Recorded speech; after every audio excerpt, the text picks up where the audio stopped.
Bio Asia के 17वें addition summit का हैदराबाद में आगाज हो चुका है। रियासती वजीर आईटी और इंडस्ट्री केटीआर ने इस समिट का इफ्तिताह किया है। ये समिट 3 दिनों तक जारी रहने वाली है। इसमें फार्मा कंपनीज के सीईओज, लाइफ साइंस की मशहूर शख्सियात और दुनिया भर की 37 ममालिक के तकरीबन 2000 से ज़ायद मंदुबीन शिरकत कर रहे हैं।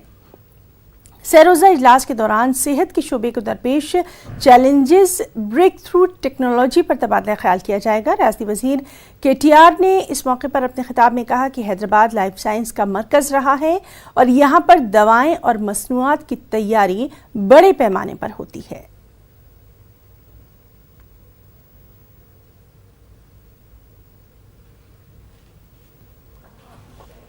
There cannot be a better endorsement for Hyderabad's ecosystem.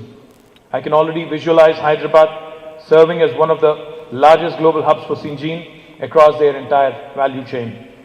Entry of Syngene into Hyderabad further consolidates Hyderabad's position as a global research and development hub.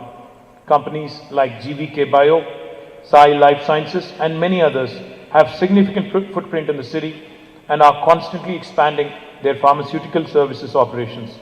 I am really proud of the fact that the city today serves more than 1,000 global innovators in their vision to develop innovative and affordable pharmaceutical products.